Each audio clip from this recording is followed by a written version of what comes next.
মুমিনের লক্ষ্য উদ্দেশ্য কোথায় হওয়া উচিত আর কি হওয়া উচিত, আমি আজকে তার জানাজা থেকে কিছু শিক্ষা গ্রহণ করেছি।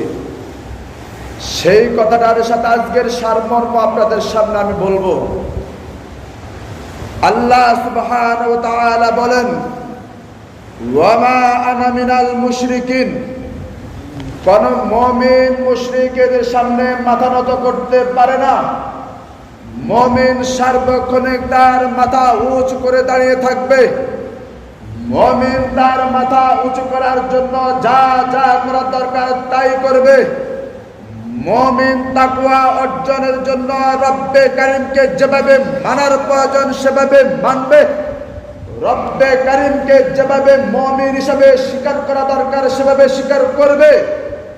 তার মৃত্যু থেকে আমি একটা জিনিস খেয়াল করলাম, আমি আলেম হওয়া সত্ত্বেও আমার মধ্যে ওই পরিমাণ তাকওয়া নাই। আমি আলেম হওয়া সত্ত্বেও ওই পরিমাণ আমানতদারিতা এরকম নাই। আল্লাহর যে বান্দাকে আজ সকালবেলা কবরস্থ করে আসলাম, ওই বান্দার কাছে নিজ চোখে দেখা, সকলের মুখ দিয়ে শোনা, যারা ওই মসজিদের কেশিয়ারের দায়িত্বে ছিল, ওই মুসল্লিদের স্বীকারোক্তি নিশ্চিত নিঃসন্দেহে এই ব্যক্তি যতদিন মসজিদের দায়িত্বে ছিল আমানতদারিতার দিক থেকে সর্বশ্রেষ্ঠ মানুষ ছিল সে। মুমিনের লক্ষ্য উদ্দেশ্য কোথায়? মুমিনের লক্ষ্য উদ্দেশ্য দুনিয়া পাওয়া নয়। মুমিনের লক্ষ্য উদ্দেশ্য দুনিয়ার পদ পাওয়া না। মুমিনের লক্ষ্য উদ্দেশ্য মেম্বার চেয়ারম্যান না। মুমিনের লক্ষ্য উদ্দেশ্য হতে হবে আল্লাহ বিরু হয়ে আল্লাহর জান্নাত পাওয়া। সুবহানাল্লাহ, কি পাওয়া? আল্লাহর জান্নাত পাওয়া।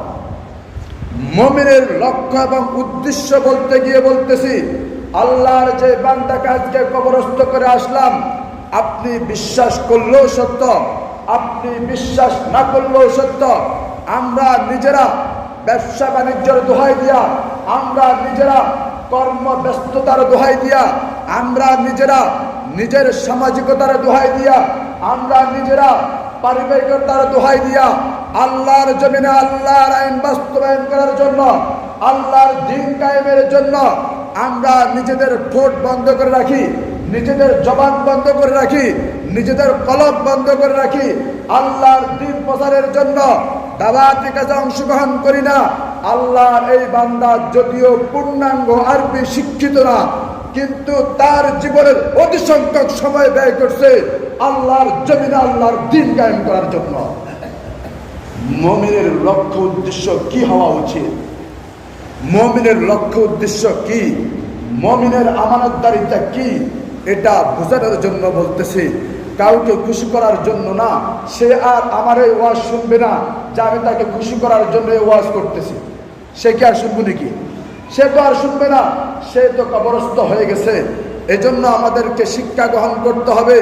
আমরা কারো দোহাই দিয়ে, ব্যবসা বাণিজ্যের দোহাই দিয়ে